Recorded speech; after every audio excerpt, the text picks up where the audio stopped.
Hello, beautiful people of the internet, and happy Star Wars Day of time of recording. May the 4th be with Yeah. all of you. Mhm. For all the Star Wars fans out there, it's the Game and Culture Podcast. We've had a little bit of a hiatus because we've been doing the streaming thing, and our D&D group rescheduled some things. But we're back with some news, because there actually was news this time.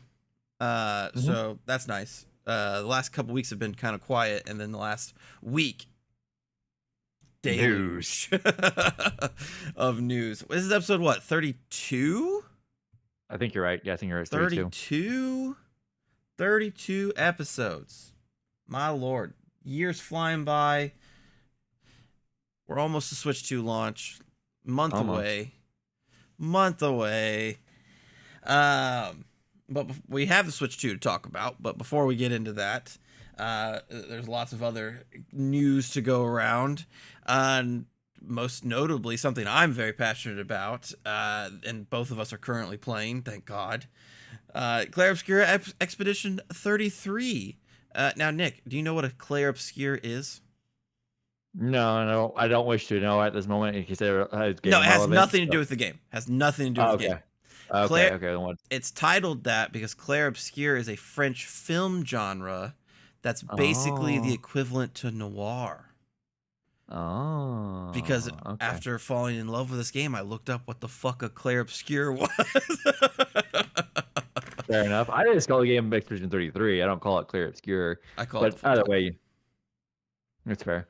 Clair Obscur is cool to say. That's why That's why I like saying it. But yes, so obviously we're both playing Clair Obscur. I know Nick's playing a little bit of Fatal Fury, a little bit here and there. Yeah.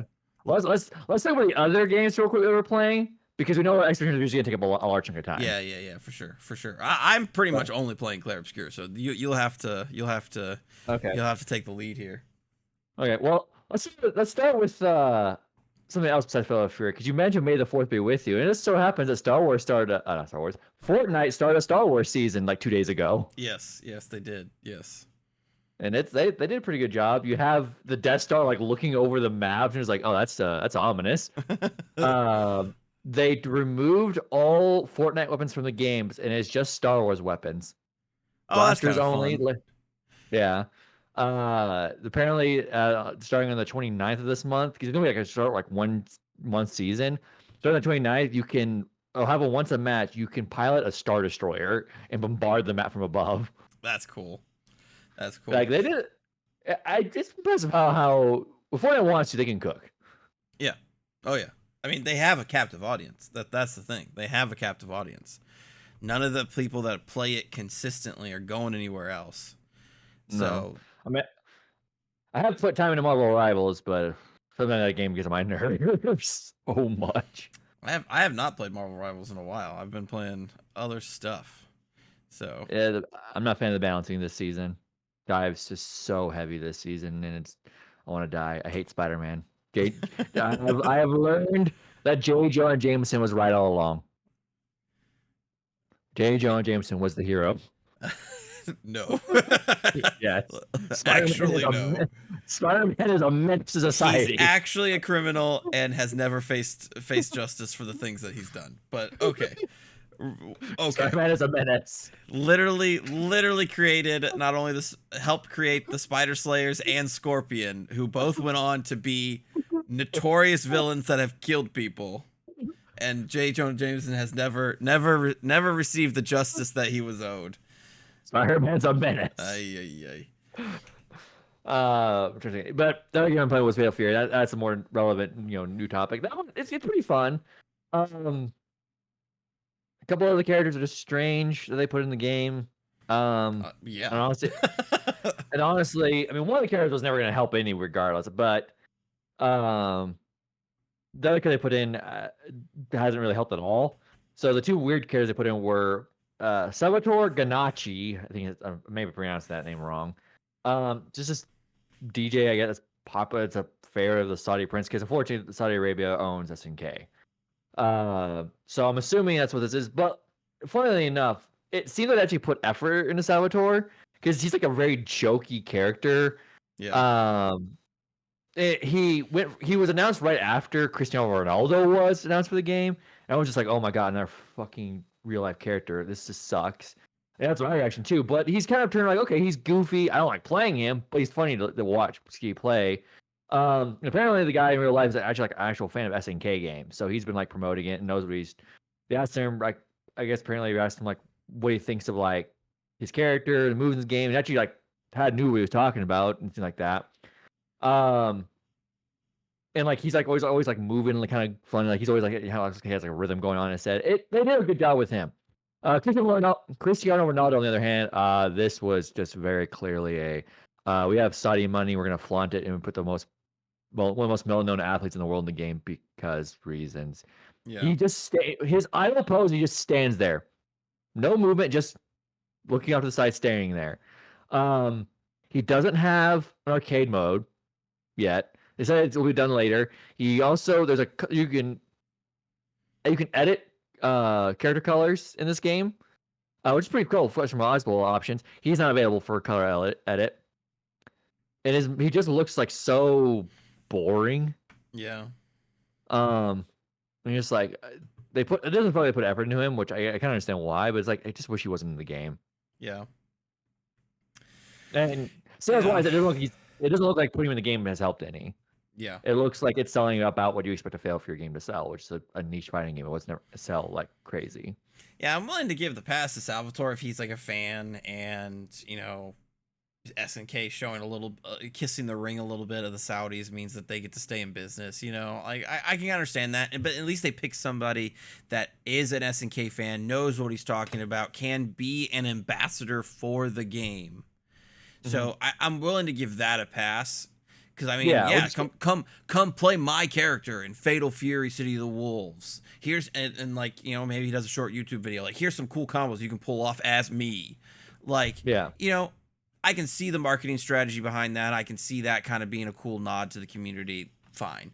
Cristiano Ronaldo being in this game is so dumb, and we said this when this was announced, that this is just stupid. And if what you're saying is true and it didn't help anything, then you just made yourself look like fools for no reason.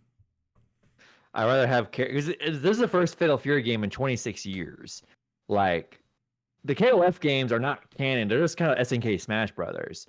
So this is the first like canonical like Fatal Fury game in 26 years, as I said. So the canon has actually moved for once. But like characters like Blue Mary aren't in the game, who are from Fatal Fury.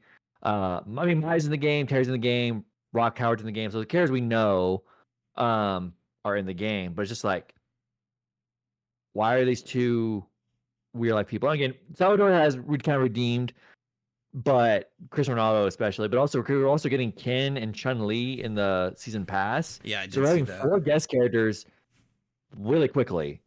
It just feels like a lot when we could have been like, hey, let's get some more Fatal Fury carries up in here.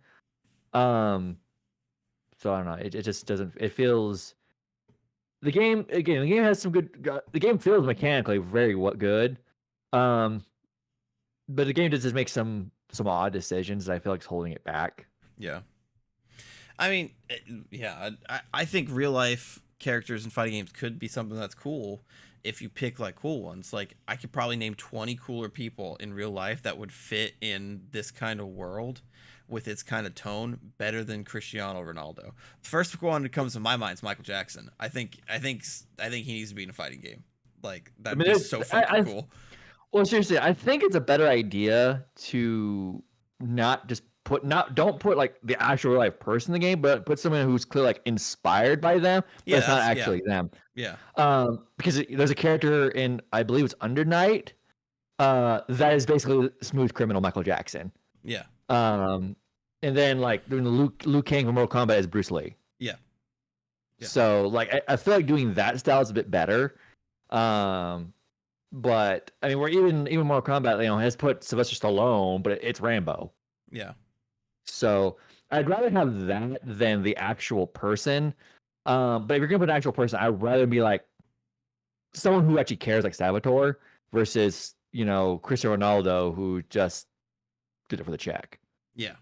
And I don't imagine that check was very big either. Like, I mean, most of that check came from Saudi. It yeah, was I not from know, SNK. but like they there had to be like a profit loss analysis done on like how much we can actually pay him for his likeness, and I'm assuming it wasn't that much money. Like, because It's fire. they did not think this thing was going to sell like it was, and then to come out basically the same window as Oblivion Remastered and Expedition 33. Granted, there may or may not be a ton of crossover, No. but anytime you have bigger fish in the pond, it does make it harder to catch the small fish. So Yeah, I mean, I guess they were trying to boost Fatal Fury numbers because again, 26 years since the last one. But like this was never going to sell that well. I think they were trying to get to like Street Fighter, Tekken, Mortal Kombat numbers, but like those three just have they hadn't gone missing for 26 years. exactly. So you were just never going to get up. This Fatal Fury is a game that appeals to people like me who play a lot of fighting games. Yes. But it doesn't appeal to casual audience. Yeah.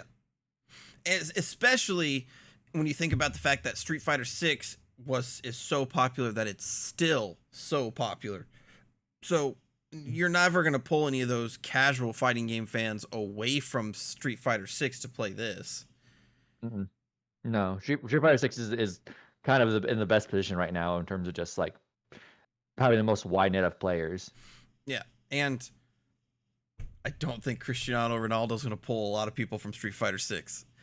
Nope. Honestly speaking, amongst fighting game fans, I would say that Ryu and Ken are bigger celebrities than Cristiano Ronaldo. I'm much more interested in how Ken and Chun-Li are coming to Fatal Fury, which I'll give that on the season pass. The first season pass is free, so that's actually kind of nice for Fatal Fury to do that. That's okay to do that. So yeah, you're getting 5 characters for free. I'm guessing season pass 2 will not be free, but season one being free is cool.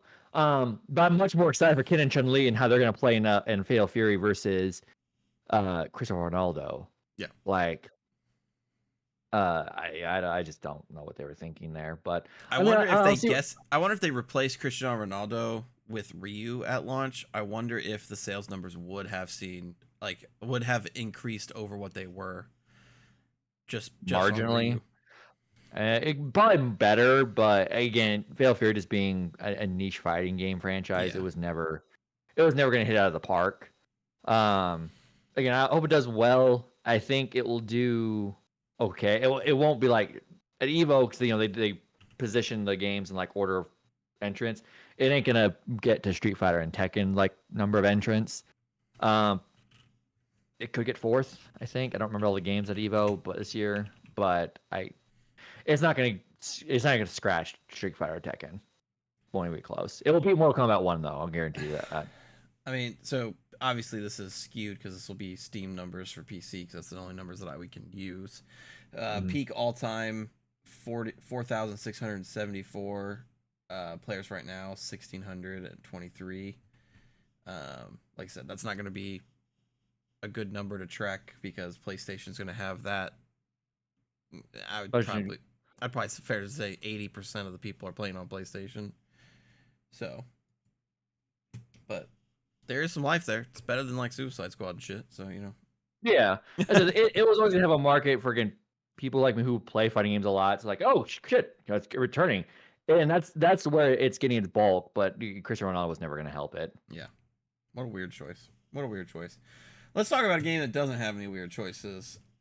And that's fucking Clair Obscur Expedition 33. Okay? This is now the Clair Obscur portion of the show. If I had a way to do some kind of like noir fucking filter over us, I fucking would. This game's just so fucking cool and so good. And I knew I was going to love it, but I didn't know how much I was going to love it. And it's no secret this game is based on not only classic JRPGs, but its contemporaries as well. There's a lot of Persona and Final Fantasy DNA, and I would even argue modern day like FromSoft DNA, all wrapped up in this beautiful French inspired RPG. The funniest thing that I've seen is that people are calling it a J RPG because it's That's French, funny. and I think That's that's funny. literally perfect. That's funny. You gotta explain me the fun stop thing though, because you're not the first person I've seen say that, and it makes no sense to me. The monster designs. You pluck Eh, any fucking monster design out of okay. any Nevron design and put it in a FromSoft game, it fit in flawlessly. Okay. Okay. I So was. yeah, what I Yeah. mean by that is like the enemies are these like metaphysical representations of a lot of stuff. Okay. Um, so Because in the context I've seen people say it, it seemed like they were talking about the combat. I'm still like, no, it's turn based. What the fuck are you talking about? I mean I guess there's a dodge and a parry button, but no, That's that's Mario and Luigi. yeah, fair enough. Yeah, I Which mostly look at it as kind of the world good design design. and the enemy designs all look very from Softian. I could see that. I could see that. Um, I'm not as high as the game as on the game as you are. I mean, I like the game a lot. I'm I feel like the dodge mechanics a little wonky sometimes. It just feels like there's like I'm a half second too early every single time. Just how the game times it. Um, So and I don't it's know. I don't know what you're talking about because I can do dodging flawlessly every single time, but I I go for broke, and so I try to I'm parry not fucking going. everything. I'm not even going for broke. I just feel like I'm the dodging's off, and I don't know why. Like I said, I don't feel the same. I know every single time I can dodge anything. I make the game intentionally harder for myself by trying to parry things because they even say in some of the tooltips the window for dodging is bigger than the window for parrying. Yeah, And and I get that. I don't know. It's it's weird. I don't know why I feel this way, but it's actually starting to be for me right now. It's beginning to grate on the game hmm. because I just do not get what's happening. Um, where I'm sitting here kind of going like, there's no way that 'cause it feels like they're just like it feels like they're doing this like they go for the swing, stop, and then do that. Like I feel like that's what's happening, and I keep getting caught by it. And it's super annoying, and it's beginning to start to grate to me. Where there's been a couple of times like I just don't want to play the game anymore because of it. I do not have that same sentiment at all. Yeah, it's a, I don't know why it is. It's just it's beginning to become a problem. But I mean, hopefully I can maybe figure the timing better. I don't know. It's just that's my biggest gripe right now with the game, and it's slightly starting to hurt it to me. Yeah, I don't have that same problem. Like I said, I can dodge pretty much anything, and where I run into problems is when I keep trying to fucking parry and I'm not getting the timings right, and instead of just switching to dodging and keep fighting, I'm like, no, I want to parry this. I want to parry this. I want to beat this fucking thing. I want to parry this. Yeah, and Um, I get that. It just feels like pairing. I understand like it has to be frame perfect, and I get that. And that seems fair. It feels like again to me right now, dodging has to be frame perfect, and I don't understand why it feels that way. yeah, I don't know either.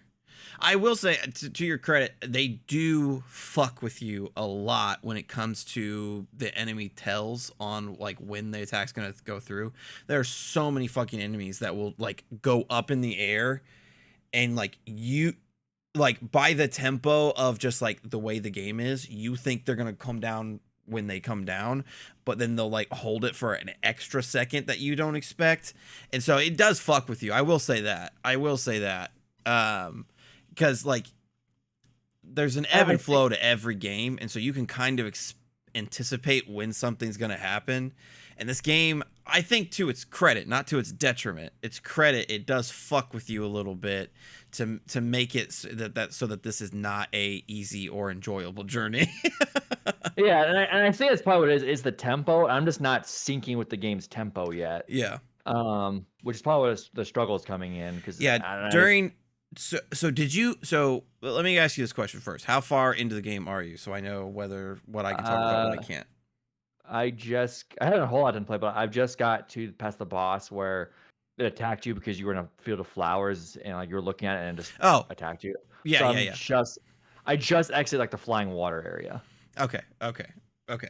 Gotcha. So you're out of the corals now. Okay, so did you fight the mime in Lumiere before the expedition? No. Oh, I did. It kicked my ass, so I ignored it. And Okay, so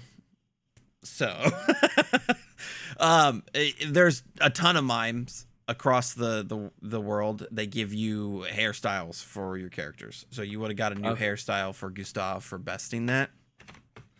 I found a second mime in the flying water area. Yeah. They just give you more cosmetics, and they're the same fight basically every single time. Just kind of they amp up the damage, amp up the difficulty a little bit though. But that first mime fight is what showed me what kind of game I was playing, because you're exactly right. I went into it put the wall up. I was like, well, that's kind of dumb for like the first like boss that I'm fighting. Okay. And then it kicked my fucking ass like immediately, and I'm like, okay, I'm not going to make those mistakes again.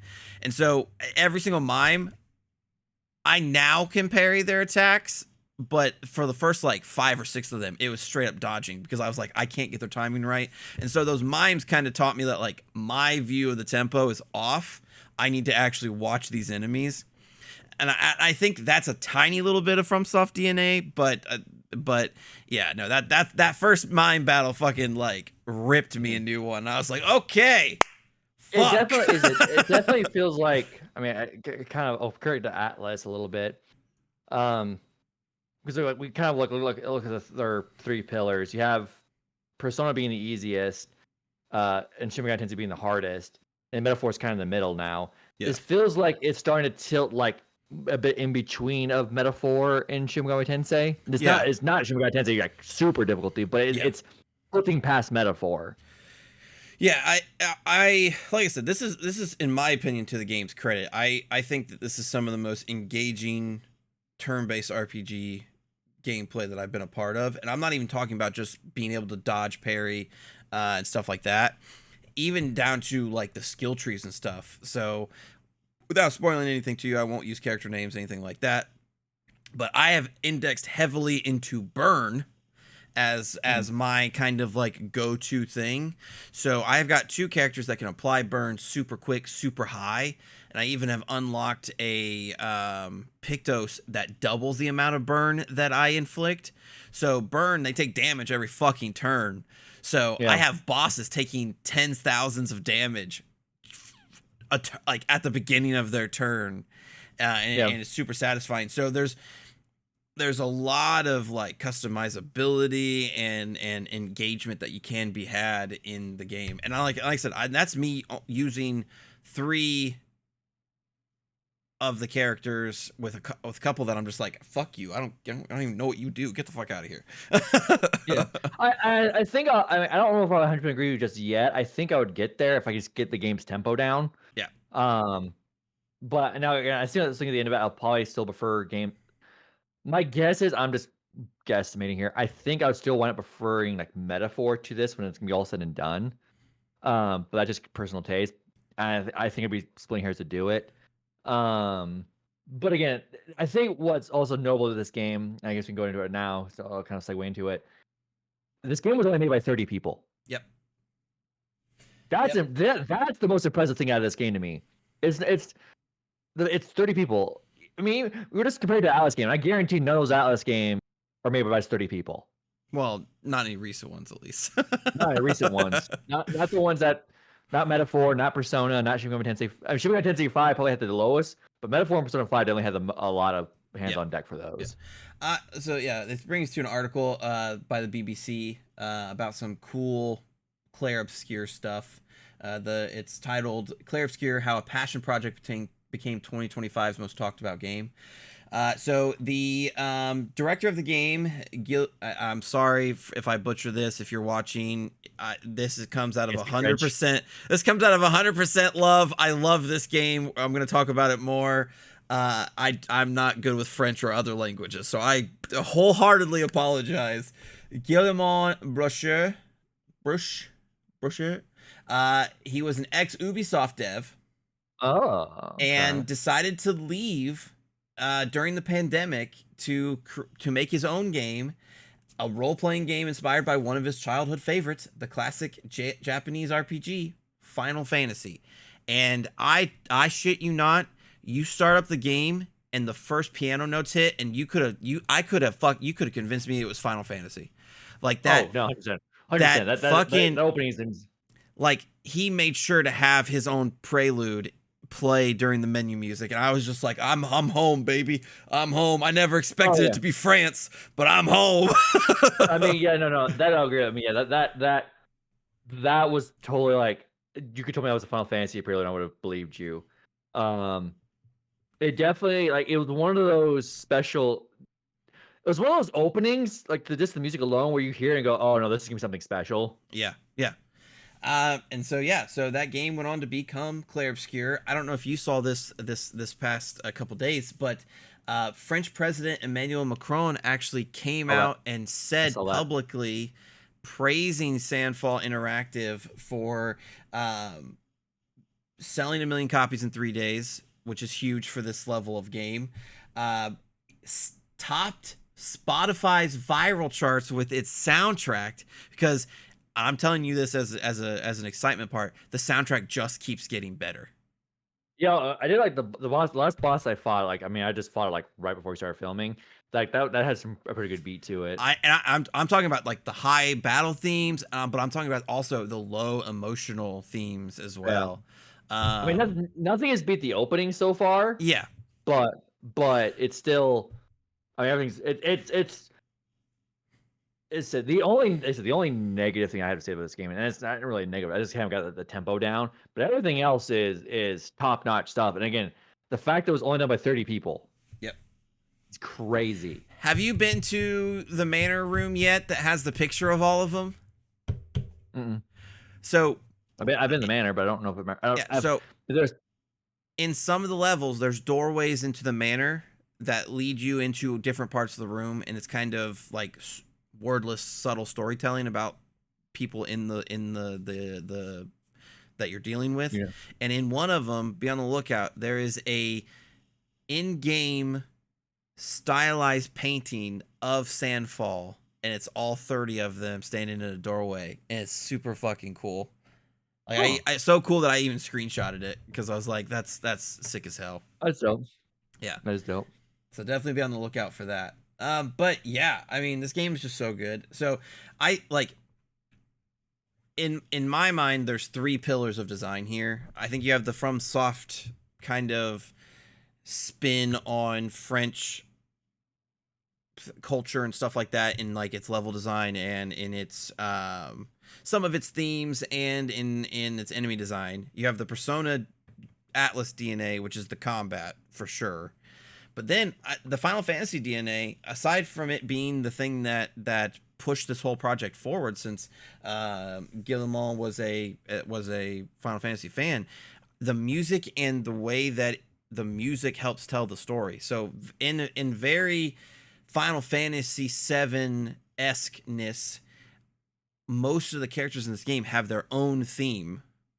So Oh you yeah. know, yeah, I mean, the way the game presented itself as Final Fantasy, like yeah, if this game wasn't labeled Clair Obscur Expedition 33 and it was like some sort of like, I mean, if you would have told me this game is labeled Final Fantasy 17, I could say it fits. It will be a different take on a Final Fantasy type of thing, but they've done that before, so it yeah. could have easily just said it. Oh yeah, this is a different world of Final Fantasy multiverse, whatever. Yeah, okay, it's Final Fantasy. I would like, okay, yeah, it's different, okay, and just and not miss a beat.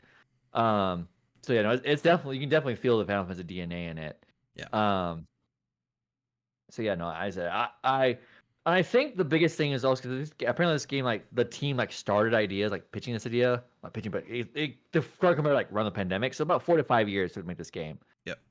30 people, 4 to 5 years, and it. I wonder if initially this meets the definition of a double A game versus a triple A. I would say that this is a double A game. Yes.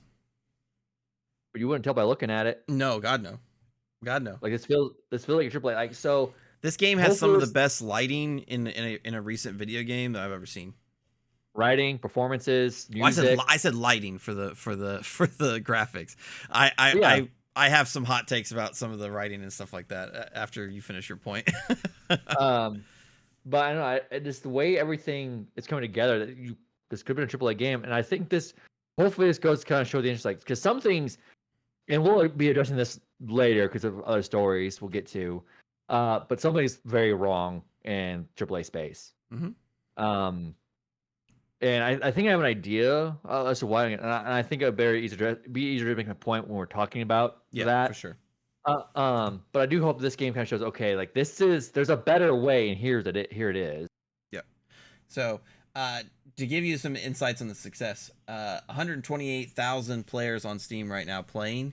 3 hours ago, it hit its all-time peak at 145,000 players. Wow. So it's still growing. People are still coming to this game and going, fuck yeah, I want to play this. They have friends telling them about it. If you're watching this and haven't got a chance to play it yet, this is your sign. Go play it. It is one of the best games of the year. And here's my hot takes. I prefer this over Metaphor. I think that this game has better character writing than Metaphor does.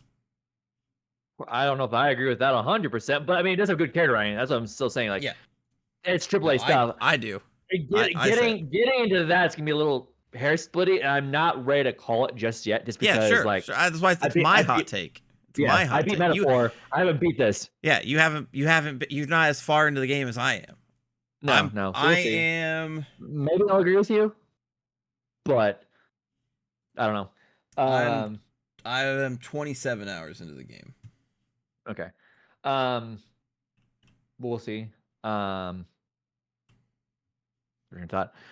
So yeah, I don't know. I think listen, the game is gonna has a path forward to show like this is how things should be done. Yeah.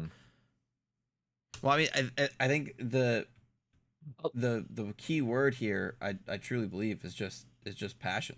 Like, yeah, this was a game that they wanted to make, and then they made it happen, and they put their love and soul into it, and it's resonated with all of us that have played it. Yeah, that's what I remember what I was gonna say.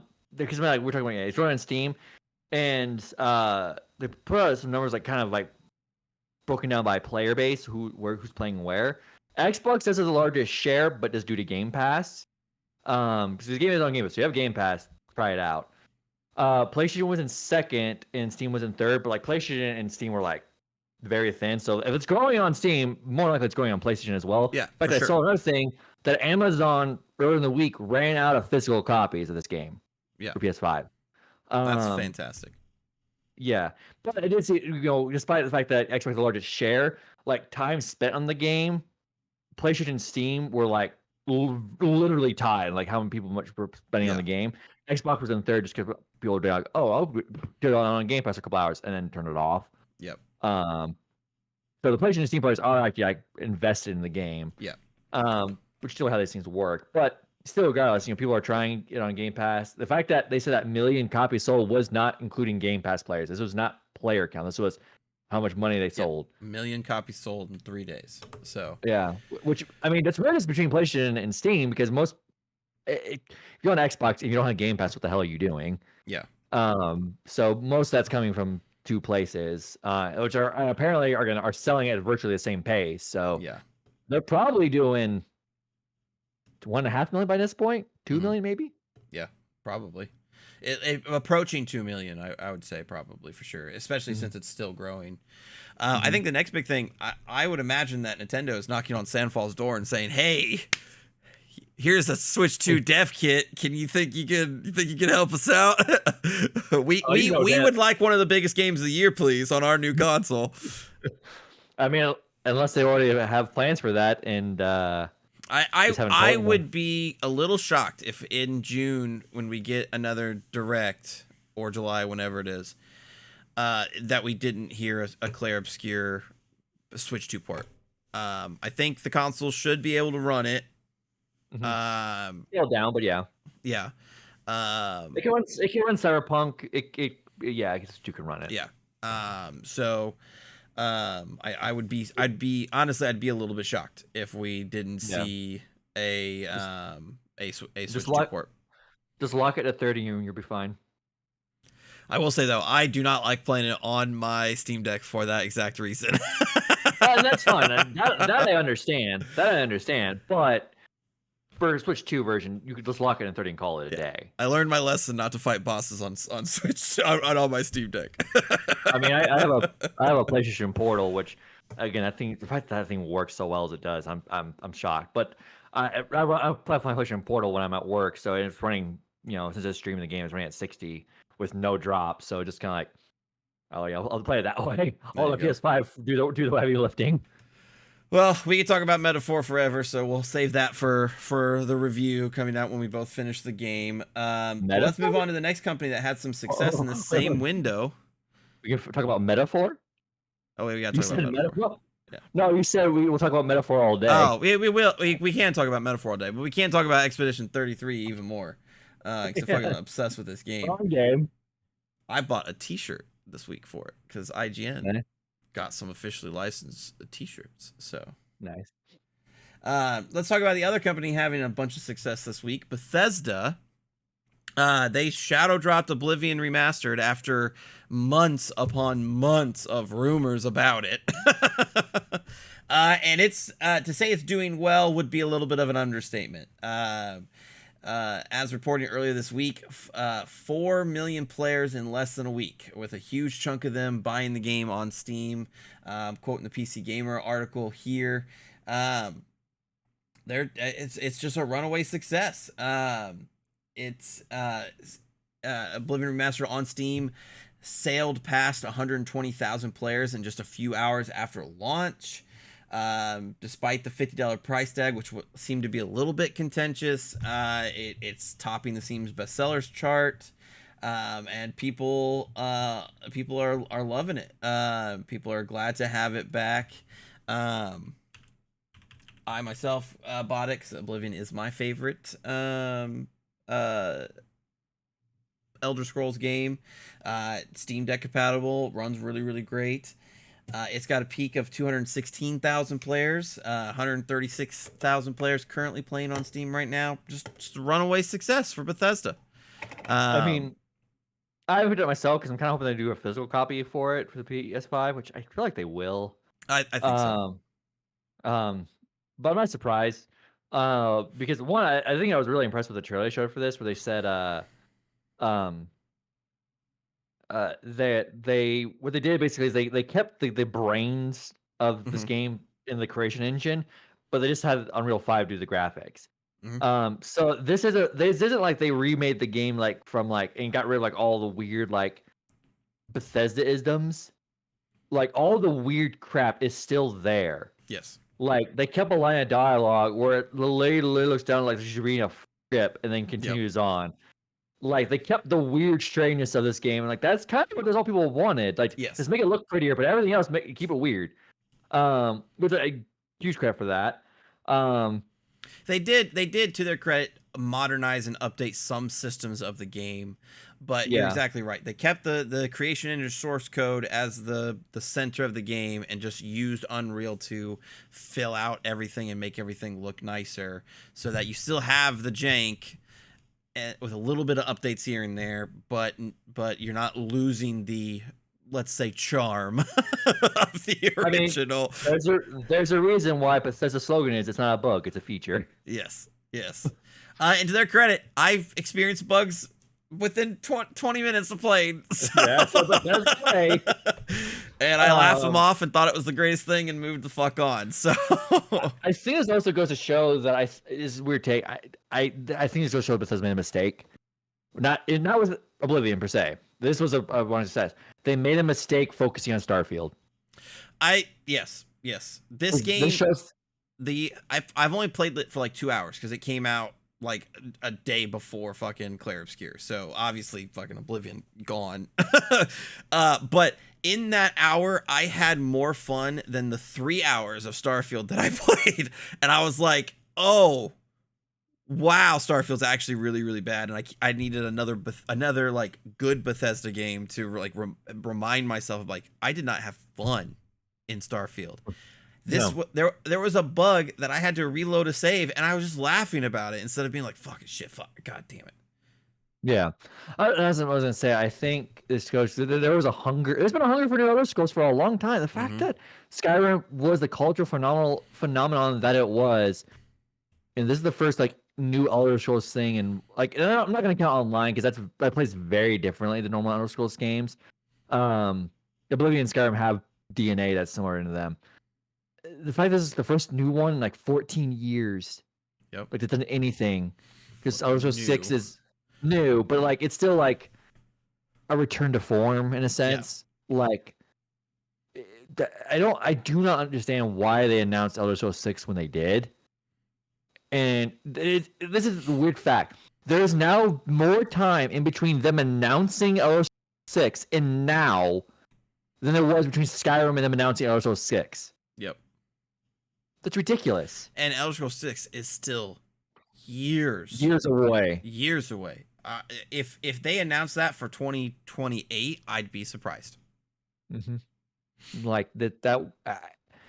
I don't understand why Starfield is given the priority. Like, that was a bad call, very bad call they made. Luckily it seems like the Elder Scrolls 4 remake, they're trying to correct and bring some of that, that love back into them. People are like, oh shit, yeah, this is what I remember. But again, I hope it says it kind of like, oh shit, this is what people wanted from us. Okay, it's like that. You ever see that one clip of meme? It's from a SpongeBob thing where SpongeBob throws a thing on the grill and the crowd looks through like, that's Yes. literally what's happening. Yeah. They seem to like how I make Elder Scrolls. Yeah, I mean, I don't know if I would necessarily agree, because I mean, if you work on the same thing over and over and over, you're gonna get burned out. I mean, look at poor Masahiro Sakurai, Shadow of himself. So I definitely think that like they should be allowed to explore other options, but like, I do agree that's like, why didn't somebody at Bethesda or at Microsoft look at what you were making with Starfield and go, hey, this isn't working. This doesn't feel like us. This isn't working.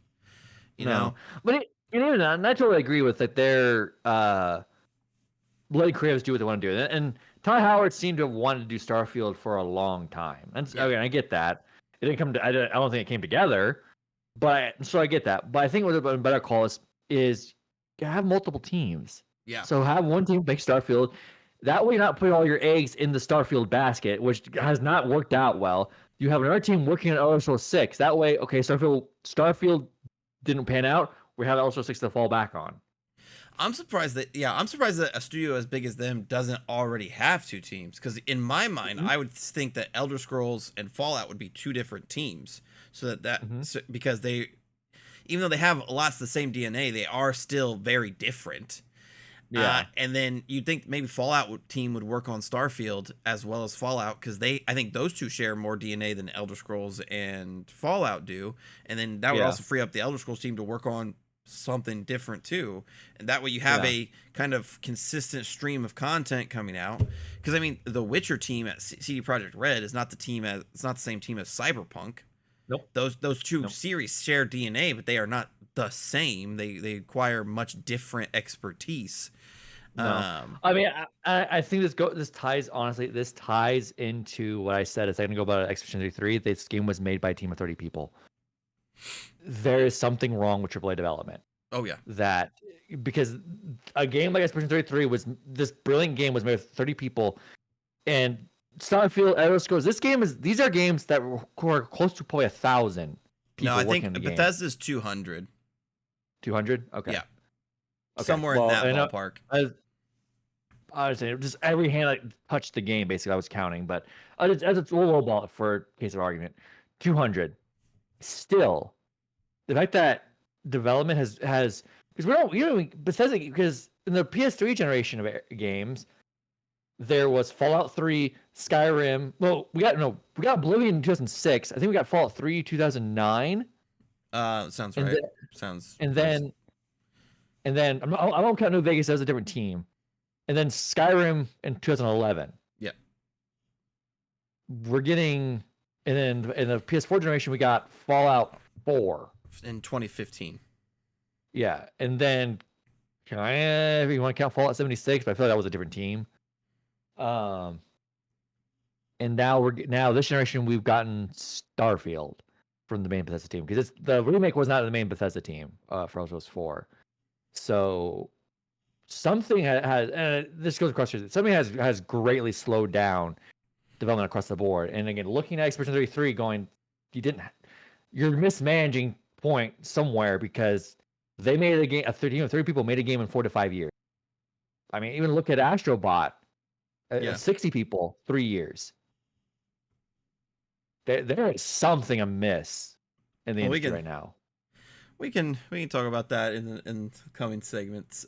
We still got a lot to get through, and we're 45 minutes in. So, damn. Oh shit.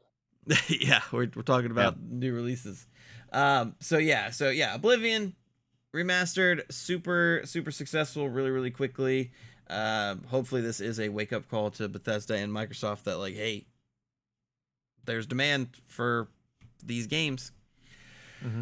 Let's turn our attention to Nintendo. Switch 2 pre-orders. Did not go well.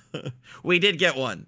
Thanks to Nick. Everybody give a round of applause for Nick and his expertise. Even though him and I were on a fucking Discord call.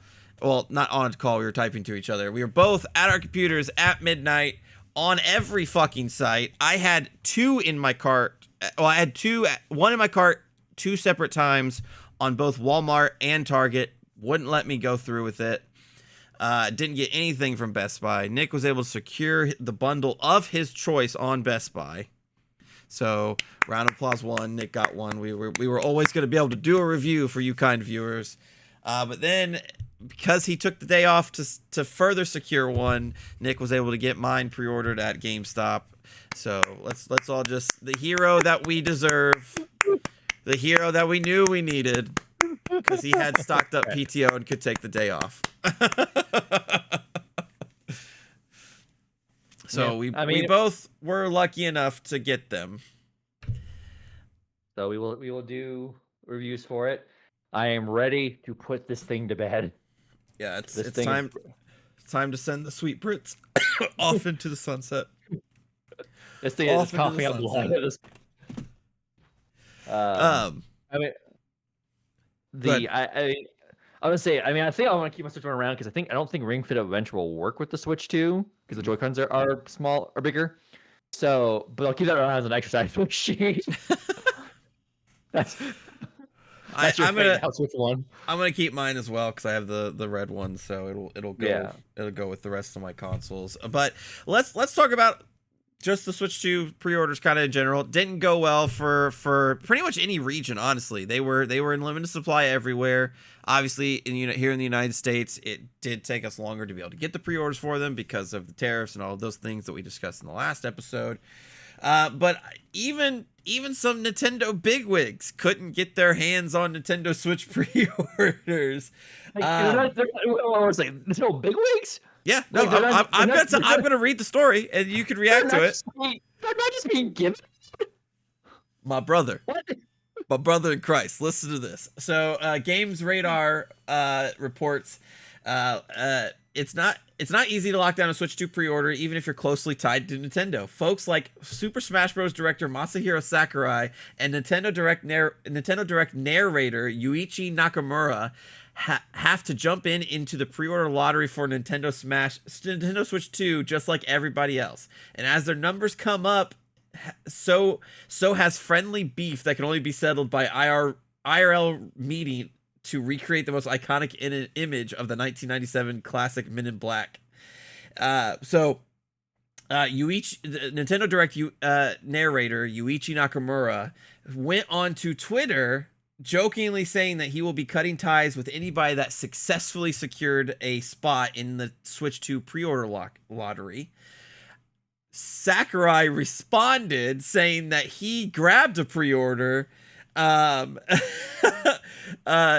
which Nakamura basically said, "Are you serious?" And Masahiro Sakurai responded, "We need to quickly shine the light that will erase his memories."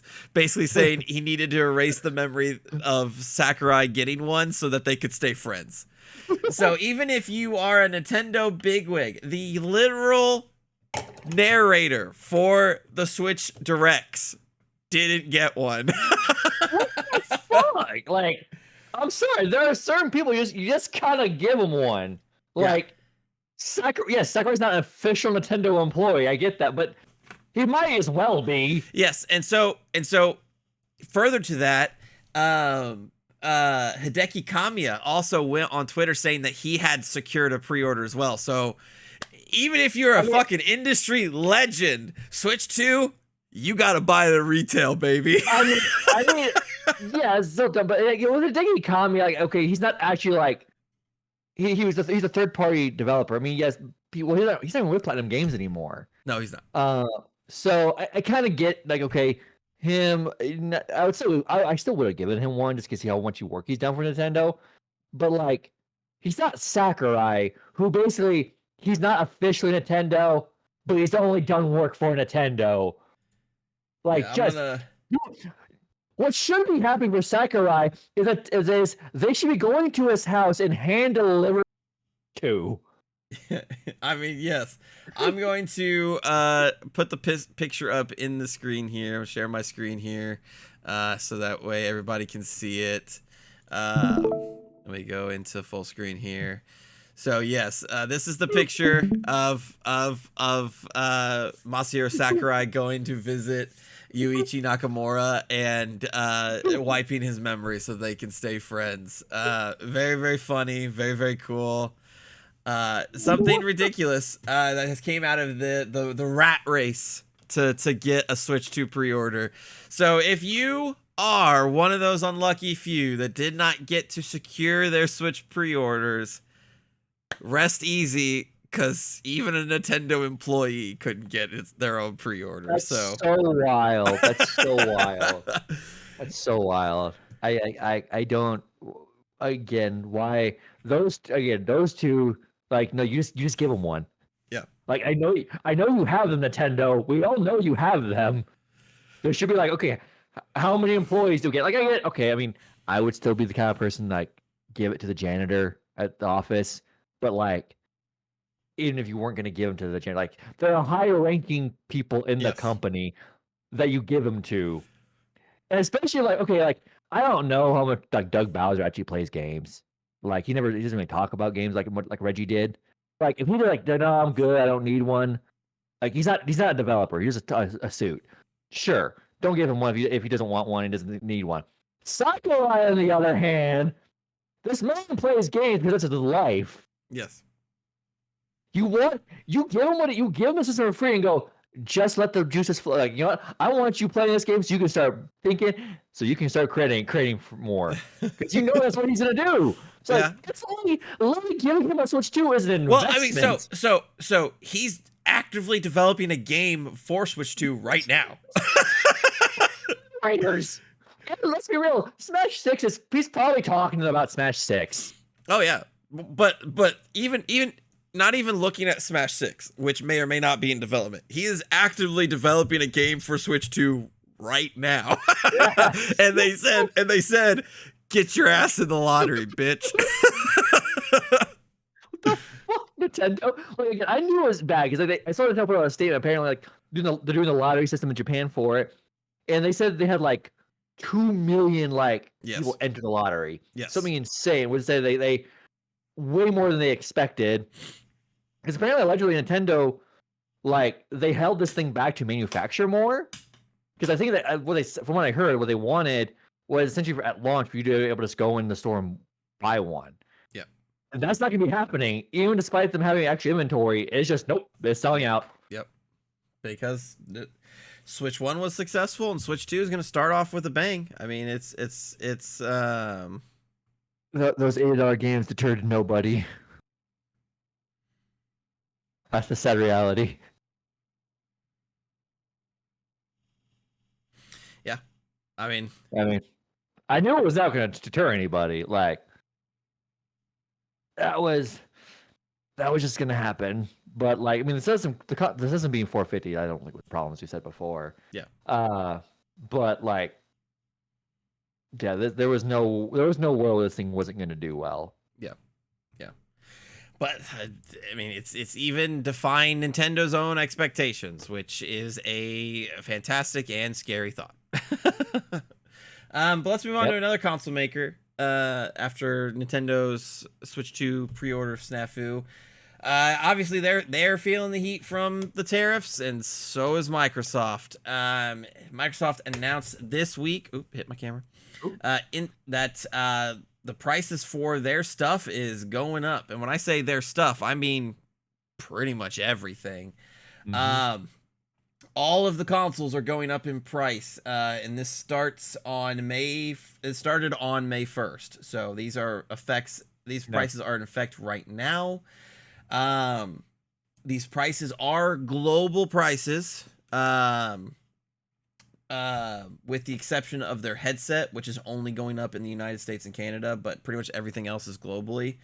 So let's get into the hardware. Xbox Series S 512 gigabyte hard drive. The base model was $300. Now $380.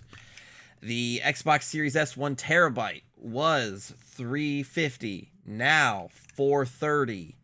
Xbox Series X all digital was $450. Now $550. The regular Xbox Series X console, the marquee system, $500. Now is $600. Xbox Series X 2 terabyte Galaxy Special Edition was $600. Now $730. These are huge percentage increases across the board. Accessories, regular controllers were $60, now $65. Basic color controllers was $65, now $70. Special edition controllers were $70, now are $80. Limited edition controllers were $80, now $90. The Elite controller core, which didn't come with any of the back paddles or anything, was $140, now $150. The full Elite wireless controller was $180, now $200. The stereo headset was $60, now $65. The wireless version was $110, now is $120. So marked percentage increases across the board for Microsoft. They said in their statement to IGN, "We understand that these changes are challenging and they were made with careful consideration given market conditions and the rising cost of development. Looking ahead, we continue to focus on offering more ways to play more games across any screen and ensuring value for Xbox players." They also made these price increases with the promise that come the holiday season, Xbox made games will be $80. Crazy price increases across the board, obviously reflecting the state of global economics right now. Prices are going up, and obviously these tariffs are causing a lot of issues. It's no secret Microsoft does most of their manufacturing in China. In China. Yeah, so this is kind of divided into two camps. I'm gonna address the less complicated one first, which is the games themselves. It's kind of divided into games and then consoles and accessories. The games themselves aren't really affected by tariffs because most of the things are most of it is digital. Yeah. Nowadays, that's not affected at all. And physical copies, the few of Xbox games that exist, the physical copies, I think they're manufactured in Mexico, which they are getting tariffed, but they're not like to the extreme degree like China is. This is mostly Nintendo's fault for charging $80 for Mario Kart World. It's selling out, and Microsoft going, "Oh shit, I can get away with that too. Okay, I'm gonna do it." Like this is just blatant Nintendo's. I mean, blatantly speaking, Microsoft has the biggest game in the world, Call of Duty. Call of Duty, and it's gonna be $80. Yeah.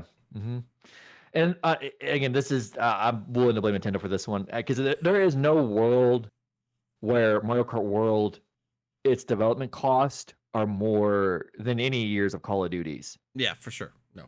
So, but even then, $80 for Call of Duty is unjustifiable. But like, Nintendo did it for one of their games that just there's no way that these games cost that much to make, and they went for $80 and it sold like crazy. Which I mean, I'm guilty. I got Mario Kart World as well. I'm not gonna deny that, but same. It's, but they can get away with it, and doesn't happen. I mean, I guarantee. I mean, we'll talk more about UTAs. They will get away with it. People are not. Yeah. The $80 price tag is not going to stop anybody from buying Call of Duty or anything like that. No. I was gonna say, I mean, we'll talk about GTA 6 more in a bit, but I mean, that game's not gonna be $70. I can almost guarantee at this point. I don't think that game's gonna be $80. I'll be honest with you guys. No. I think No. Rockstar is can charge whatever the fuck they want. And you guys are gonna buy it. So like, shit. Yeah. Yeah. Yeah, we can talk about that in a minute. Yeah, we'll talk about that in a minute. There's a little more to talk about that, but this is Nintendo. I didn't think Nintendo would be the one to blow the horn on $80, but they were the ones who did it, and everyone's following suit. The only ones who haven't followed suit yet is Sony. I expect them to, but as it currently stands, they may not do it this year. Yeah, I was about to say, because I don't think Sony will pull that trigger until they get to maybe Intergalactic. I'm thinking they don't pull that trigger until the next Spider-Man or God of War, which are, I think, arguably their two biggest franchises. Well, it could. I don't think Sony and Microsoft are going to do like the variable stuff Nintendo's doing, because only Mario Kart World's $80, Donkey Kong's $70. Yeah, I think Metroid's $70. Doom the Dark. The reason why Microsoft said holiday for the price increases is because like Doom the Dark just comes out this month. They've already taken people's money on that game. Yeah. So, and that was $70. You can't up the price once people already gave you money for it. So yeah, IGN lists a couple games that may be affected by that, because these games are the next in line. New Fable, which releases next year, they could retain the $80 price tag for that. The Perfect Dark reboot is still slated for this year. In Exile's Clockwork Revolution, Rare's Everwild, the Coalition's Gears of War E-Day, Hideo Kojima's OD, Undead Labs' State of Decay 3. It's reported that Double Fine is also working on a new game. Outer Worlds 2. Yeah, is the two biggest games for Microsoft remaining this year: Outer Worlds 2 and Call of Duty. Yeah. But I'm not going to count Doom just because that one's like imminent. It's like second half of the year. But so they're going to charge $80 for Call of Duty. They're guaranteed that. Yes, why would not on 80? I'm pretty certain they'll charge $80 for Outer Worlds 2. But let's see, for Sony right now, Death Stranding 2 comes out in June, and they were taking money from that. That's gonna be $70. Marathon is not gonna be full price. They'll be paid, but not full price. So that's not out of the question. And they just started taking money on Ghost of Yotei, which comes out in October, and that is probably gonna be, well, not probably. It's already $70 for that. Yeah. So those are already locked in at 70. So anything else Sony releases, now granted, like last year, end of May, Astrobot and Concord were announced. And those games came out in September, like August. So there's very well possible that Sony could announce a game in late May and have it turn around quickly released this year. I don't know if they're going to do that. Who knows what Sony's up to? But it might be a minute before Sony does it, which is strange. I mean, I would hope. Sony, I think, weirdly enough, because Sony's gone through some flack for this generation, and some deservedly so, some not deservedly so. Yeah. But I think if they want to, earn some, like, hey, some good points, just say right now we're not going to up the price. We're just going to keep it at $70, and we're going to try and maintain $70 throughout the most of the PS5 generation. If they can out and say that, I think they'll be in a good spot, because the games themselves are not really affected by tariffs, because one, majority of these games are sold digitally. Yeah. And physicals are manufactured in Mexico, so they're not that hardly tariff. The consoles, on the other hand, we're gonna have to shift gears into politics now again. We won't go as ham as we did last episode, but this still is a political topic. The hardware, the consoles, the accessories, that's the tariffs. And I want to point out, because you also mentioned this, Microsoft. This is an American company. Mm-hmm. So again, you would want to think, oh, the other companies are going to pay for it. We're going to make Sony pay the tariffs. No, they're not. And Microsoft is an American company, and they are charging you for it. You would think the American company could get away with it, just not be charged tariffs at all. But nope. One of the largest companies in the world is still having to upcharge you because of the tariffs. Yep. So as I said, with the Switch 2, you voted for Trump. You voted to have your Switch 2 more expensive. Yep. Same thing. You voted for Trump. You voted to have your Xbox be more expensive. And again, this time now you're affecting an American company. Yeah, which also it becomes even more layered when you think that Xbox is already just Oh floundering in yeah. the console business. So Oh, quarter that's the only. one of this year, they were down 3% compared to last year, which was down compared to the year Mhm. before that, which was down. So this console business for Xbox is just it's done. It's over No. with. And now Well, these price increases, especially considering the fact that PlayStation has not upped their prices here in the United States yet. I would say I Nobody's going want to to buy an highlight. Xbox. I say because I think there's a reason for that is I think Microsoft tried to, and those I think Nintendo tried to schmooze up a Trump a little bit and try and stop be on his ear, and it didn't work. Of course it didn't work. He's a madman. Um, but one, Microsoft's demand for the Xbox demand is not high, so they didn't try and stockpile because the demand wasn't there to stockpile. Yep. To Sony's credit, from what I heard, Sony took the threat of these tariffs fairly seriously, and before these things went into effect, they sent over a bunch of PS5s into the U.S. because this was this main area they sold, and have stockpiles. So they're going to try and, I guess, weather this as long as they can without raising the price, because essentially the PS once the product is already here, it doesn't get tariffed. Yep. So it seems like what Sony's plan is going to be. Yeah. Because I guarantee once that stockpile for Sony runs out, they're going to have to raise the price. There's no way they can't. Yeah, and to prepare for that, that's why they raised prices in all other regions for the most part, to start to kind of gain Pushing back, that kind low. of, yeah. But again, they play that right. But now look at one, Xbox consoles, no demand. They didn't stockpile. And look at the prices now, like $380 for a Series S 512. Where you comparatively, a PS5 digital edition is $400 with Astrobot right now. Yep. That's why would you get a Series S at this point? Yeah. And Or if a Steam Deck is $380. mm-hmm. But even just compared to let's just keep it with direct competitors, so PlayStation to Xbox. Yeah, fair enough. PS5, I think it's $450 with Astrobot right now for the physical unit, but let's just go with normal price of $500. The Series X is $600. Why would you buy an Xbox? Like, we were asking that when they're the same price, and now it's $100 more. And then you have the damn 2 terabyte, Galaxy Series X, which there's no special like upgrades in the series that Series X besides the 2 terabyte drive. Now it's $730, and the PS5 Pro is $700 with a 2 terabyte drive, and it actually has upgrades in the system, a stronger GPU than the base model, AI upscaling. Why would you buy an Xbox? Yeah. Like, this I think will accelerate Microsoft going third party, but this is not really because this specific instance is not because they like are failing in making decisions. This is just because they got screwed over by the government. That's just going to accelerate the problems. Yeah. Q1, their hardware business was down 3%. Overall revenue, I think, was up like 8 to 11% or something like that, because they're making money off Game Pass, Call of Duty, stuff like that. So it's not the consoles anymore. Just it's not the consoles. No. I mean, I saw the thing with Indiana Jones. Well, they just got Indiana Jones recently on PS5. Apparently, it's performing well and really well on PlayStation, where it's outselling like the Steam version. So, yeah, I don't know what's this whole thing's a mess. And it's getting to be a mess because again, Sony will have to raise prices eventually. But this is. This whole thing is going to be crap because I mean, unfortunately, this isn't just an isolated gaming industry problem. The Xbox going up price is just an omen of things to come. Mm-hmm. It's going to be other things too, and it won't be just things that are luxury items like an Xbox. It will be necessities. Mm-hmm. Yes, it will be. Yes, it will be.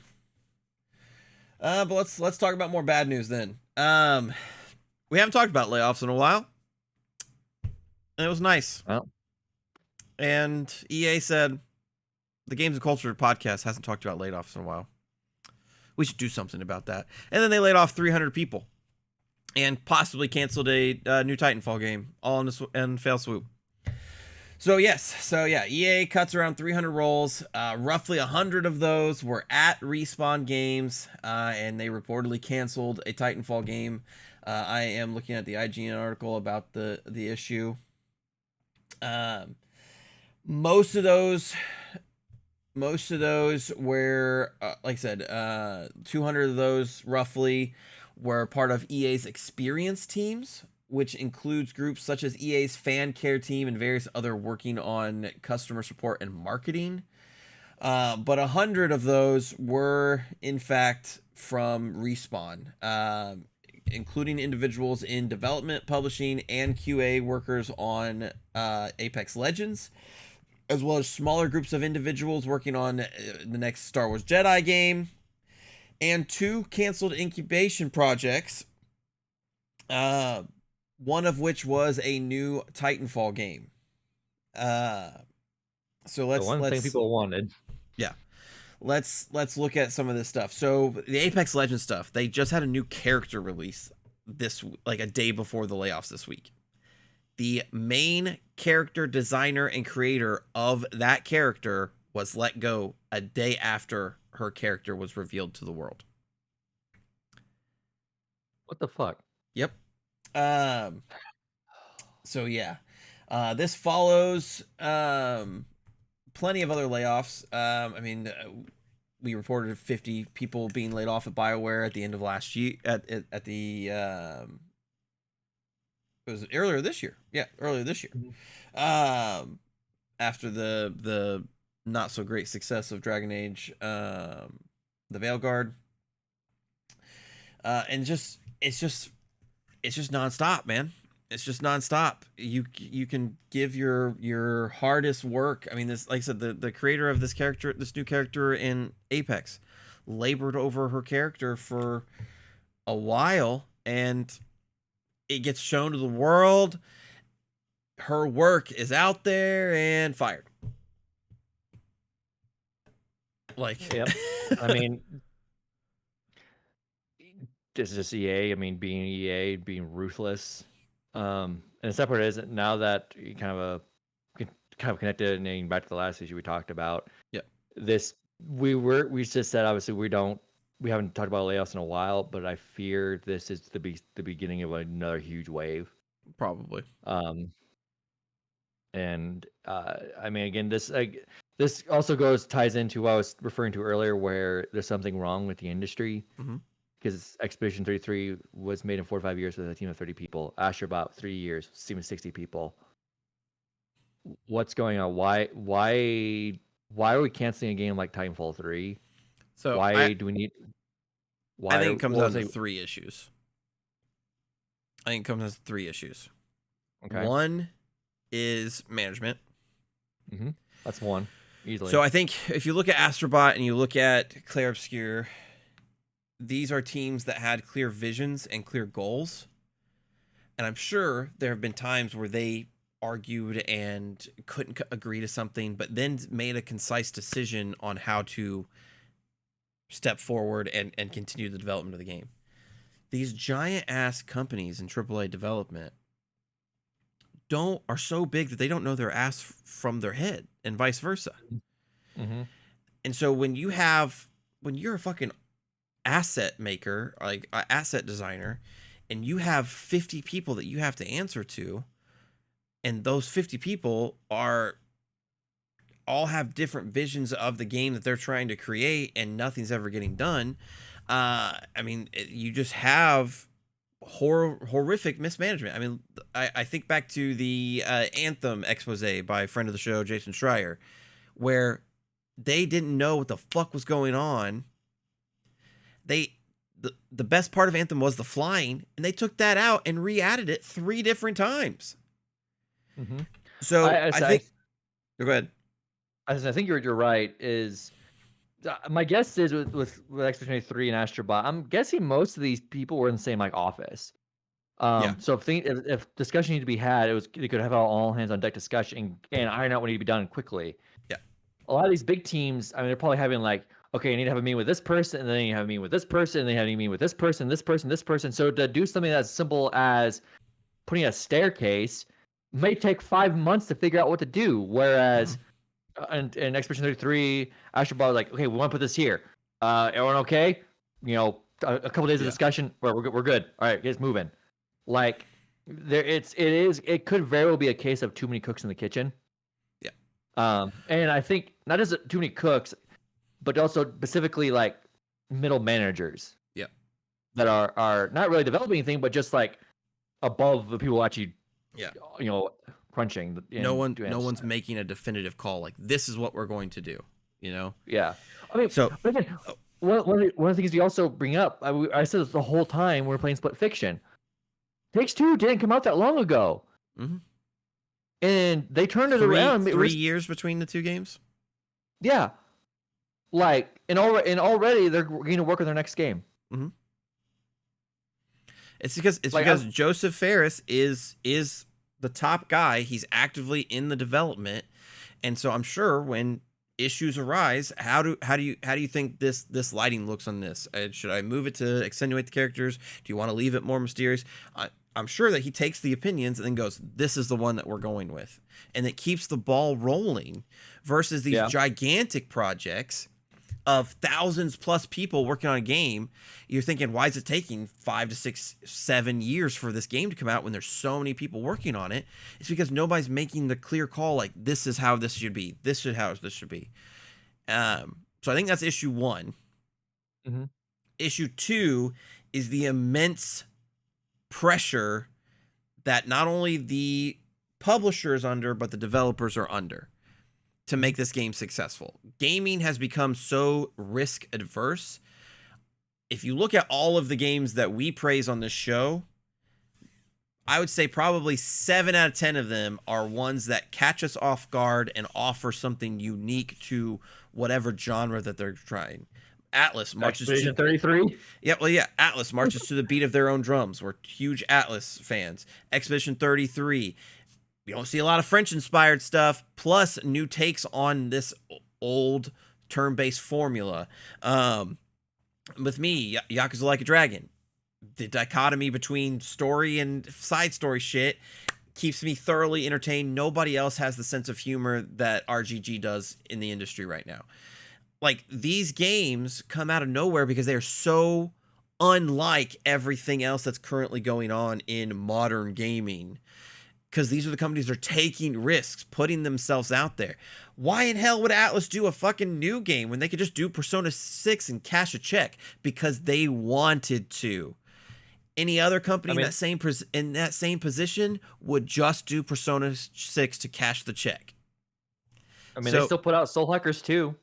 Yeah, and that didn't do a whole lot very well. Even though I love that game. So let's look at the last 10 years for Atlas.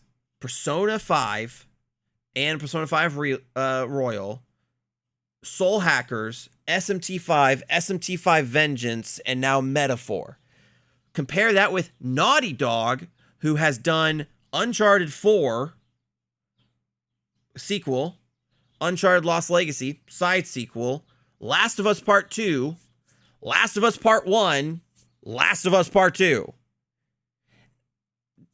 That just shows Naughty Dog, they ain't taking risks at all. And you could say Intergalactic may or may not be a risk. Who knows? We haven't seen anything about that game.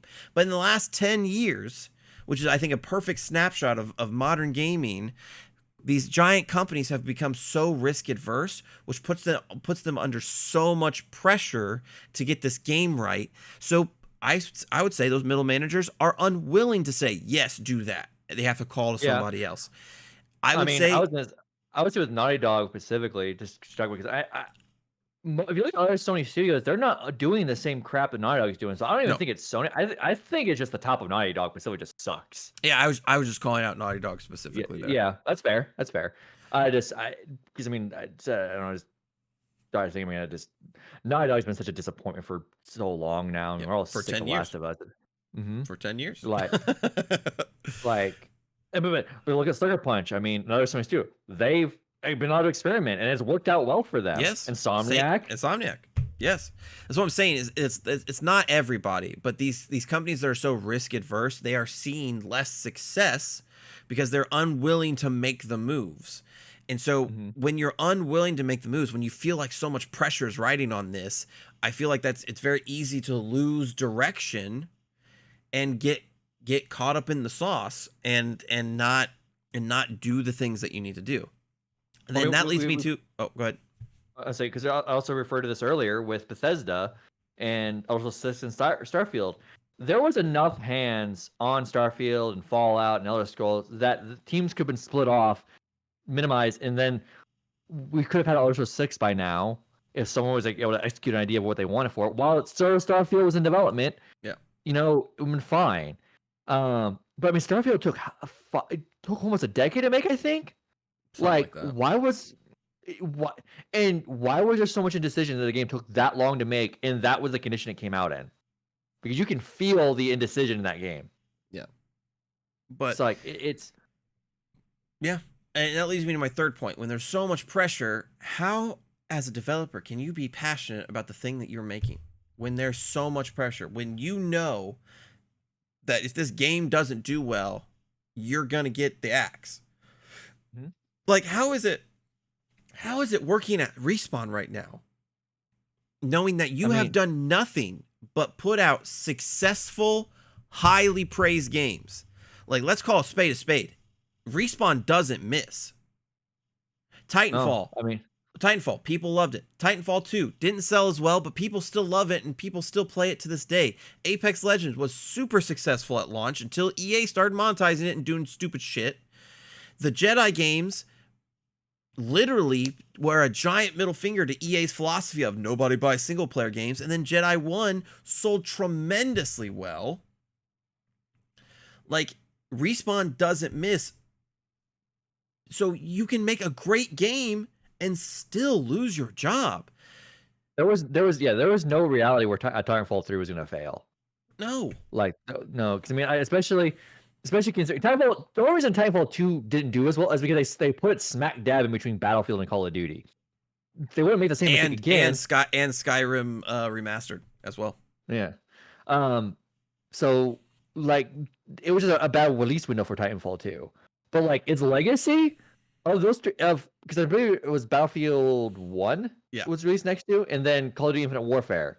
Yeah. Titanfall 2 was the best of those three, and not even close. Yep. I don't think we'd make the same mistake of releasing a crowded window again, and I think the word of mouth with Titanfall 3 would be tremendous. Yep. So I don't know what's the fear here, especially with Apex still kicking. You know, Apex is not at the top of the world like it was before, but you could literally advertise Titanfall 3 through Apex. Yeah. Because it's the same universe. Like, yeah, I mean, we discussed, you know, how developers feel. We know how a lot of developers are feeling. A lot of developers are feeling burned out because of crap like this. Yeah. Like, do you really think Xbox 3 devs are feeling burned out right now? No, they feel on top of the world right now. But Respawn? No. Mm-mm. Yeah. Like I said, so it takes me back to the number one word that I think that's making games like Astrobot and Expedition 33, the RGG stuff, Atlas stuff, all of that. I think the number one word is fucking passion. Mm-hmm. It's fucking passion. The 30 developers at Sandfall that worked on Expedition 33 ate, slept, dreamed of Expedition 33 for 5 years. Labored over it with the amount of love that you would give your own child, and then release it into the world, and all of us resonate with it because it's good, because it was made with love and care. You don't have love and care when your fucking neck is sitting with a guillotine above it as you're working. Like, it just can't happen. No, and a lot of these middle managers don't really love what they're doing. Instead, they don't have that passion. So you have these middle managers sucking, you know, the life out of the project and not making decisions to get the thing out. Whereas, again, with Expedition 33, I guarantee you these whoever's, because they're obviously people in charge, like the higher ups of the team leaders, but they were as passionate as too. So they knew, okay, indecisiveness will choke out passion. So they knew if they wanted to get this thing done, you had to, at some point, just make a decision. Yeah. And if it's the wrong one, you'll learn from it. If it's the right one, fabulous. You have to Yeah. keep moving. And so I think it's an ever-ending thing. The pressure builds because the budget's so high, so you take longer, so the budget continues to go up, which increases the pressure, which increases the amount of time that it takes to develop the game, which increases the budget, which increases the pressure. All the while, all of this pressure is just pushing down onto these fucking devs that are just trying to do their job but can't because some greedy hand or some uninformed hand or some indecisive hand is in the pot messing everything up that they just made. Whereas with other studios that are doing their thing, like I'm thinking, Sandfall, fucking Team Asobi, Insomniac, all the studios at Capcom, like all of these studios, I'm sure that their devs are fucking excited to go into work every day, are ready to go, care about the project that they're working on, and are moving. I would say Yeah, I mean, the teams I over was at EA Respawn, they're probably no. dreading going into work. Oh my god, I'm gonna I have to mean, pull another 70-hour week this week because I we're mean, look at. behind. I mean, look at RGG. You mentioned RGG and Alice. Both of them are owned by Sega. At this point, I'm assuming Sega just lets them do Yeah. what they want to do. Like they're autonomous. Let them do their business. I mean, I know. RGG's doing a fucking fighting game now. Like, what the fuck? Mhm. And there's a lot of hype behind it. Like it actually might do really well. Yeah. So like, if because they're giving them so much autonomy, they're pumping out games, and Sega just sitting back and collecting the check, going, "Okay, yeah, sure, whatever, dude, do whatever you want to do." Yeah. It's just that's where AAA gaming development is now. It's just this constant battle with the pressure of the budget and time and your competitors and everything like that. And the companies that aren't doing that are the ones that are most successful. I mean, how do you think? I'm blanking on the name of that studio. Shit, what's the name of the Hi-Fi Rush studio? Oh, Tango Gameworks. Tango, yeah. They put out a game like that, a game that was like Expedition 33, a passion project. Yep. Nominated for Game of the Year. And they still got laid off. I mean, not that they've been rescued, but like they got shut down. Yep. Like these companies are putting so much pressure. Even when you're as successful as Hi-Fi Rush was, you still lose. Mm-hmm. I think what we are witnessing is a revolution against AAA game development. So if I think back, I think I've said this a couple times on the podcast. I think we're experiencing a golden age for the AA game. Mm-hmm. So I think publishers like Kepler, who published Expedition 33 and a couple others, I think publishers that size, so Annapurna Interactive, Kepler, Crafton, who rescued Hi-Fi Rush, and Hi-Fi Rush and Tango. I think we're going to start to see more games come out from them that are going to be super good, that are basically just kind of going to continue to being the antithesis to AAA. I think EA, Activision Blizzard, Microsoft, and I would even argue probably some part on Sony and Nintendo too. I think all of those companies are going to struggle with what they've got going on, and I think the AA games are going to step up and be like, no, AAA gaming is not the only way. Because I mean, I would even argue Split Fiction is a AA game. It is. I would agree. I would say even with Sony and Nintendo, I mean, I don't think they'll be as hot water as Microsoft is, just because Sony has Team Asobi, Nintendo has a bunch of teams that are making AA games, so they're not going to be as put in a bad position. But I think you're 100% right, though, that I mean, in a weird sense, I mean, I think I don't know if it was the golden age. I think it was I think we're looking at the return of the AA, rising back up, because like look at the PS2 era. Yeah, that era for PlayStation 2 is still probably one of the most highly regarded generations ever, and that generation was ruled by AA games. Yeah. And then on the PS3 gen, it started tapering off, and then PS4 was almost a ghost town for AA. Yeah. And then for probably the first half of this generation PS5, it was kind of a ghost town. It seems like we're getting the return of the AA games though. The reason why I say golden age is because these recent AA games have been some of the best games of the entire year, and I mean to Hi-Fi Rush being nominated for Game of the Year and Astrobot winning Game of the Year, you can't tell me that Expedition 33 is not going to get nominated for Game it's of the getting Year. nominated. It's nominated. Like, so that's why I'm saying like this is a golden age. These AA's are returning, but they're returning with such passion and force behind them that they are uppercutting any AAA stuff in the way and saying no, it's our time. But I mean, even some studios who are not are AAA, but they're operating like they're AA, like Larian. Yep. I mean, Baldur's Gate, that's a AAA game, but that has the mentality of a AA studio. Has the mentality of an indie studio. Yeah, but I mean, Baldur's Gate needs no, introduction of what it's done, how it, the success of it achieved. Yeah, and I would say too that Capcom and Sega kind of have a AA mentality about them right now too, where they're just pumping out pretty much everything that's coming across the desk. I imagine the CEOs of Sega and Capcom are just sitting in their desk with the approved stamp and just going, "Yep, you can make that. Yep, you can make that. Yep, you can make that. Yep, you can make that." Because I mean, look at the wide breadth of content coming out of these two publishers over the last 10 years. It's crazy how much content we've gotten out of those two specifically. So yeah, I think some of these bigger publishers need to start looking at how they're making games and going, well shit, we here at Sony used to be the kings of RPGs and shit. Why is that Sandfall Interactive getting so much praise? We can do that. And then they're gonna form a team and say, hey, make me this is your budget, and the makers of the game are probably gonna be like, this is our budget, and they're gonna be like, yeah, this is your budget, this was the budget of Expedition 33, surely you could do something similar, right? Yeah, but I mean, even like that RPGs, but action adventure games, which Sony became big for in the PS3 era. Why haven't we gotten our game like Lost Legacy? Yeah, it's a small Uncharted game. Again, that was a nice Naughty Dog's management has been so bad.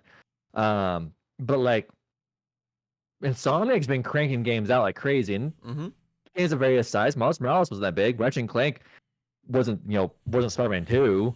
Yeah. So like, I just don't know. There's as I said earlier, the main issue is management. There's so many cooks in the kitchen, and I think that's where our biggest problem lies. Yep. And it's not gonna get any better until somebody goes, we need to make this better. So hopefully that happens soon. Otherwise, we have these great AA games that are coming out right now. Like, god damn. But let's talk to the biggest of the AAA games ever. I would say that Yves Guillemot from Ubisoft was a little presumptuous saying that Skull and Bones was the first quadruple A game. I'm going to go on a limb and say Grand Theft Auto 6 is probably the first quadruple A game. Yeah, it is. And it's been delayed. All you fuckers that thought it was going to come out this year, goddamn, you don't know jack shit. I said it was going to get delayed. And I meant it, and it got delayed. I mean, that was likely. I wasn't like guaranteeing it, but it was likely just because it's almost Rockstar tradition at this point. Yes. But we have a hard release date now. It's May 26th of 2026. Yes. They said in a post to their website, I'm going to quote the post from this Verge article about the topic. We are very sorry that this is later than you expected. The interest and excitement surrounding a new Grand Theft Auto has truly been humbling for our entire team. We want to thank you for your support and your patience as we work to finish the game. With every game we have released, the goal has always been to try to and exceed your expectations, and Grand Theft Auto 6 is no exception. We hope you understand that we need this extra time to deliver at the level of quality you expect and deserve. We look forward to sharing more information with you soon. So yes, delayed. As you said, May 26th of next year. Every fucking developer and publisher breathing a sigh of relief now. I think we're gonna get a fucking tsunami of release dates in the next few weeks as Summer Games Fest kicks off, because now all bets are off. Grand Theft Auto is not coming out this year. Party! Arcade releases September, October, November. Then there's no more avoiding now. No. And then also the first 3 months of next year are gonna be stacked, because like we don't. Yes. No one's gonna want to touch May unless you're Nintendo and just don't give a fuck. But they're the only ones who are like, I don't give a fuck what's happening. Yes. I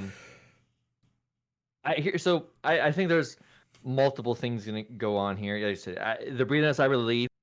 The first thing I want to address is, one, the Game of the Year race just opened wide open, because there's always that looming threat of GTA 6 like coming in, just taking it because it's GTA 6. That's gone now. 2025 Game of the Year race is now in full swing. Yep. Expedition 33 is probably on top right now, but who knows? I mean, it's a rat race now. It's kind of exciting. I would say if I had to pick, I think the four that people would peg now are Expedition 33, Monster Hunter Wilds, Split Fiction, and Kingdom Come Deliverance 2. Are the four highest rated games of the year thus far. Well, I think you're missing. Oh, and Blueprints. Yeah, Blueprints. So 5. Blueprints. I think the three that I think have locked in so far is Split Fiction, Blueprints, and Expedition 33. Monster Hunter Wilds, and I feel like Kingdom Come Deliverance 2, depending on what releases, could get knocked out. I don't see a world where Split Fiction, Blueprints, or Expedition gets knocked out. That's fair. That's fair. We also have to account for Ghost of Yotes coming out in October, and this is a Sony open world game. They never ever not get nominated. That's very true. That's very true. I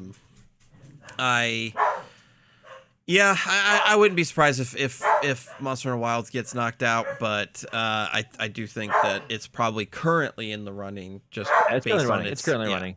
Just based on its success currently. Yeah, I think it's currently in the running. I think you're right. We're going to see a lot more games. Borderlands 4 is now coming out September 12th. Yes. They moved up a little bit. Now Randy Pitchford was right. It had nothing to do with Grand Theft Auto. I mean, we didn't talk about much, but I mean, I think that game actually looked really good in the PlayStation and State of Play. Yeah, I'll probably be picking it up. Who knows? Maybe I can get in the running. Yeah, I mean, if it's truly a return to Borderlands 2 form, I definitely think it's possible for sure. Mm-hmm.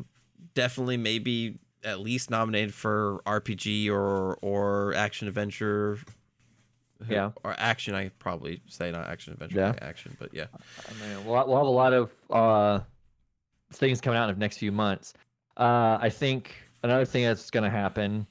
What is it? One, people are going to clear out May.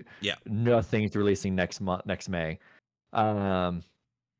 And also, I do think we were talking earlier that we think Grand Theft Auto is not going to be $80, which I agree. I think it's gonna be higher. Yeah. I think Rockstar's really going to twist the knife on this one. I'm thinking about. I think the base version, and I'm saying base version for a reason. The base version that comes on the 26th is gonna be $100. I don't think I'd go that high. I think I'd say 90, but 90 maybe. I think 100 wouldn't surprise me. And I think I still use the percentage base version. See, I looked at the day, like the 26th. I was curious when that was. That's the day after Memorial Day. So for $120, you can get it on the Friday before Memorial Day and play through the weekend. Yeah. And Rockstar knows a lot of you motherfuckers would absolutely do that. Yeah, I think that's guaranteed for sure. I'm not willing to say base version 100. I bet the base version would be 80 to 90. But for sure, $120 to play 4 days earlier over Memorial Day weekend. Fuck yeah. No, that's happening. That's 100% happening. Mm-hmm. That's 100% happening. Absolutely. Well, so and again, they know we'll pay it. We were all waiting. At that point, we were waiting for 13 years for a new GTA. Yep. And they damn well know this thing's gonna be a cultural event. This will be more interesting on game release. This is a cultural event. This is like Avengers Endgame coming out. Yeah. Oh yeah, no, 100%. And I think um, developers right now are praising it that it's not coming out because that means that they can release their game, you know. But I think retailers are like, "Fuck, we needed that." Euro GameStop is probably just punching the wall right now. Yeah, Like, damn, we have the Switch 2, but fuck, I wanted GTA 6. yeah. No. But yeah, no, it'll be a cultural event for sure, for sure. You know, and I mean, kudos to them for taking the time that they need. You know, that's totally fine. Um, but what surprises me too here is that they're delaying the game, but there's still no news on a PC release. I mean, it's Rockstar. They're not releasing PC day and day. They've already said as such. Yes, I And they've know. always. Again, the why I don't know. I think it is kind of strange, but this is their MO. GTA 5. I think the why is just because they want you to double dip. They want Oh you yeah. to double dip. Buy it on console first. It finally Mm-hmm. comes out on PC. You buy it again on your PC. I mean, I had someone told me they were going to do that this past week. Because I told me like, I did it with GTA 5. So Mm-hmm. I mean, I won't do that because I don't really have a need to do that. But like, I'm not sure if you would plan to do that. I probably will not do it unless the campaign for GTA 6 gets like these crazy fucking insane reviews, and then I might. But my plan this time was just to wait for a PC release. I'm not like the biggest Grand Theft Auto fan. It's fun to play with friends for sure in the online mode, which we don't know anything about the online mode in GTA 6 yet, so that's also a determining factor. But yeah, I mean, I get more fun playing fucking Vice City than Yeah. GTA 5. I mean, it's also going to be a case of a lot of PC gamers, though. This is the one getting like, players crack to get a console. Just because, I mean, in a sense, it's also one of those things. It's a cultural event, so it's kind of a. I don't want to miss that boat and not be part of this history in a sense. So, and again, Rockstar very well knows that. Yes. So, it doesn't. It's awful. I mean, the fact that we paid $80 for Mario Kart World tells Rockstar, oh, we can charge more for GTA 6, and they are going to, and they know you'll buy it. Yep. Because it's going to be a phenomenon when it releases. Simply put, and nobody wants to be not a part of that phenomena. So, yep, GTA 6, May 26th, 2026. Lots of sixes. Devil's number in there. Well, don't say that. The right wingers might go crazy over GTA 6 again. It already has a female. It has a female protagonist. Yeah, so they already will. They already are. Yeah, exactly. So yeah, that pretty much covers the news. Let us know in the comments. Are you gonna get GTA 6? Will it get delayed again? I pretty much guarantee it. Possibly. Were you lucky enough to get a Switch 2 pre-order? Let us know. We will be doing a review for it. We were just discussing that pre-show, so that to look forward to from the channel. Still got Split Fiction, Expedition 33, and we will be doing the Metaphor review. It's just such a big game, guys. That's gonna be such a video. Like, we know, like, some Split review won't be that long because we played it, so we can get our thoughts out pretty quickly. Metaphor, we actually have held back from talking about it too much, just because we want to see it for the review. It's gonna be the length of a feature length video, movie. Yeah. Like, just get ready for that one. But until then, we will see you in the next video. Adios.